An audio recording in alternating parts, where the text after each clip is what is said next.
For today's quick lesson, what I'm going to talk about is how does trauma relate to addiction?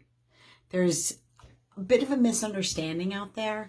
I had a comment on my last video that was not very nice, and I absolutely understand the feeling that your trauma is causing your addiction, and I know that there's a lot of people that have been through some pretty difficult things, some really traumatic things in their lives. I've been through some traumatic events in my life as well. I suffered some long-term trauma as a young person, as a child.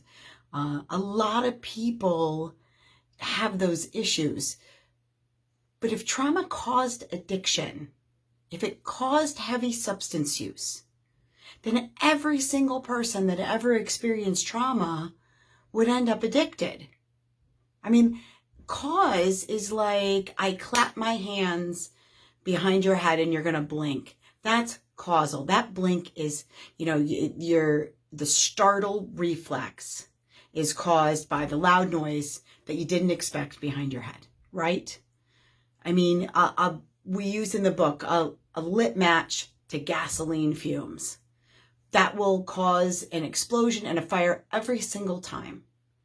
That's causal. Trauma doesn't cause addiction, and this is an important distinction. Because if you're somebody that at one point had a substance use problem, right? Maybe at one point you were a heavy drinker, and you've gotten over it, and then something tragic happens in your life. You're held up at gunpoint, and I mean, that's a trauma. You lose a child, or you lose your spouse suddenly. That's a trauma.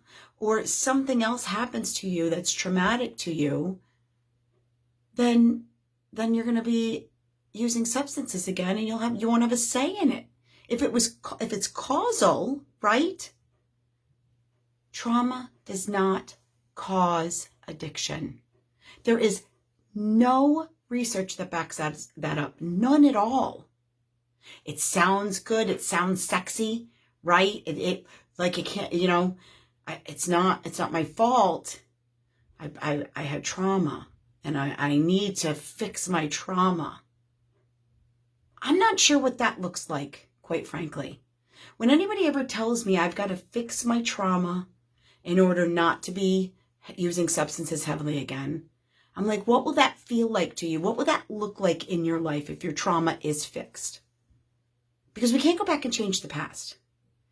We can only change the way we view it, which is totally internal, and in the end, ultimately our choice.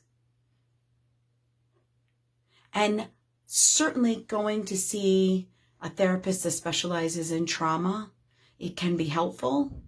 But let's separate that from the substance use completely.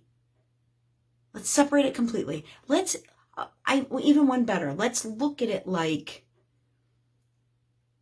maybe I use my trauma as a reason, and a good reason.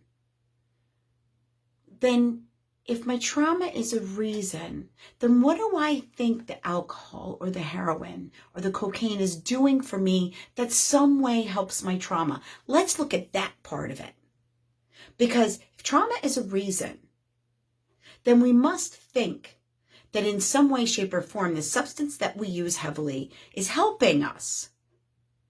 Whether it's helping us to escape or helping us to forget about it for a little while, or helping to soothe us in some way or relieve us in some way. Is it really doing that? Do substances have the power to do that for us? I mean, does it have the power to make us to change our thoughts, to make us think that trauma wasn't so bad? That's exactly what the Freedom Model helps people to do. What we want to do, when you look at and you say trauma causes substance use, or stress causes substance use, or the A, B, and C cause substance use, what you have is this big rubber band ball, right? Everything's intertwined. Chicken and egg. We don't know where one starts and the other begins. We don't know what's caused. Does the heavy substance use cause trauma? Does it cause higher stress? or vice versa. So what the freedom model does is we painstakingly pick apart that rubber band ball and we look at each problem individually, because you know what? They can be separated. And, do you eat a steak all at once? If you like steak, do you pick it up and you throw it all in your mouth? No, you don't. You take bite size, small bite sizes. And that's exactly, a lot of times when we have a substance use problem, it's like a snowball rolling down a hill, right? And our problems mount up and we don't know where one started and the other began. So with the freedom model, we help you to figure out how to separate those things and how to take and look at your substance use individually for what it is. Yes, you may have all these reasons why you like it. You may have all these beliefs surrounding why you like it and why you use heavily, why you use at the level that you use. Let's look at those things and figure out how much you really like it. Figure out what it is actually doing for you and what it's not. And let's debunk all the bullshit surrounding causes for addiction. Because in the end, the reasons people use are very personal to them and they're good reasons in their mind. They're viable.